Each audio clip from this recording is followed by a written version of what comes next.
Did you know that rugby evolved from football? Today, the difference between the two sports is so dramatic that you might never know. But the story isn't actually as straightforward as many people think.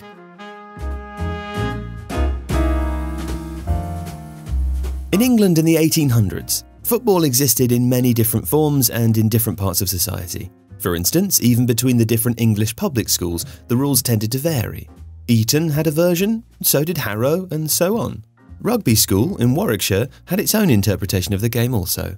In 1823, that version of football bore little relation to the game we know today, so much so that handling the ball was actually allowed. As long as the ball was airborne, a player could catch it, place it, and then kick it at goal. They just couldn't move after catching it or run with the ball in their hands.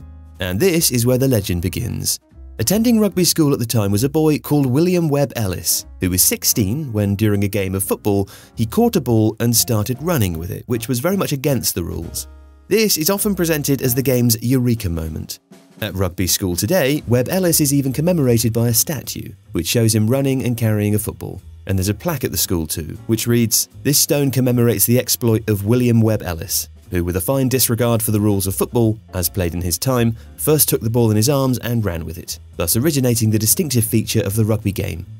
Rugby, the place, is entwined with rugby the game.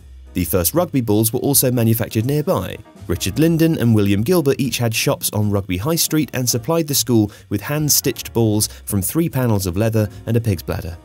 To this day, Gilbert Rugby remains one of the biggest manufacturers in the game, and a supplier of the rugby balls used in many major club and international competitions. And the game supposedly grew from there, fanning out from rugby and following a familiar pattern. The first set of rules was written in 1845 by pupils at the school. The convention of running with the ball grew over the next few decades. Clubs started to spring up across England in the 1870s and, as with football, began to appear in British colonies too. It reached the United States in 1870, and the first international match, contested between England and Scotland, was played in 1871. There were 20 players on each side. The game featured 2 halves of 50 minutes each, and Scotland won by a single point, in front of 4,000 spectators at Rayburn Place in Edinburgh. Now, it's a fine and a neat tale, but it's possibly also misleading, at least in the sense that a simple act of catching and running with a ball probably didn't begin an entirely new sport, as has become law. One of the interesting quirks of William Webb Ellis's life is that while he was alive, he was never celebrated as rugby's creator. He died in 1872, having attended Oxford University and later working as a clergyman. His part in the game's founding myth was airbrushed around him decades after he passed. Fast forward to 1895, when rugby's popularity was growing and members of the old Rugbyian Society, a group of alumni, set up a private investigation to establish the true roots of the game. Their focus was an essay, written in 1880, by an old rugby student who made reference to the Webb Ellis incident. The Society interviewed surviving pupils, a few with first or second-hand knowledge of Webb Ellis the boy, and yet, according to Phil McGowan, curator at the World Rugby Museum, 1 or 2 of the respondents could recall Webb Ellis the pupil, and one even recalled him being inclined to take unfair advantages of football.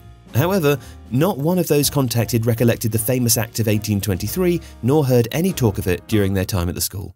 There was also no consensus reached on whether, as the Webb Ellis story suggests, carrying the ball did catch on quickly in the 1820s or 1830s. Several contemporary witness accounts suggested otherwise. Despite that, the investigation concluded that carrying the ball, rugby's most basic principle and its biggest distinguishing feature from football, in all probability did start with Webb Ellis in 1823. And it was shortly after that that the statue and the plaque were installed at Rugby School, announcing it as the home of the sport. In A Game for Hooligans, A History of Rugby Union, the author Hugh Richards wrote that it seems odd that if Webb Ellis did play the pivotal role of legend, there's no record of his ever expressing an interest or claiming reflected glory, since he lived long enough to see his school's pastime become an adult sport. Later in his book, when discussing the true origins of rugby, Richards cites examples of similar ball games played in medieval Ireland and even ancient Rome, before writing that nobody invents games as elemental as kicking and running with a ball. They doubtless date back to the first time somebody discovered it was possible to inflate a pig's bladder, or that anything round or dense can be thrown accurately. So it's impossible to know for sure. Like football, the origins of rugby were likely gathered from all sorts of places, and combined in different ways at different points in history, including, most definitely, at Rugby School in the first half of the 1800s, just not perhaps in quite such a neat or dramatic way. Nevertheless, Rugby Union's World Cup, which has been played since 1987 and is contested every 4 years, rewards the winning nation with a trophy named after William Webb Ellis. If you like this video, please consider subscribing to the channel. The Athletic is home to the best team of sports writers, reporters, and analysts in the world, offering exclusive stories and unrivaled insight. You could try The Athletic for free for 30 days by clicking the link in the description.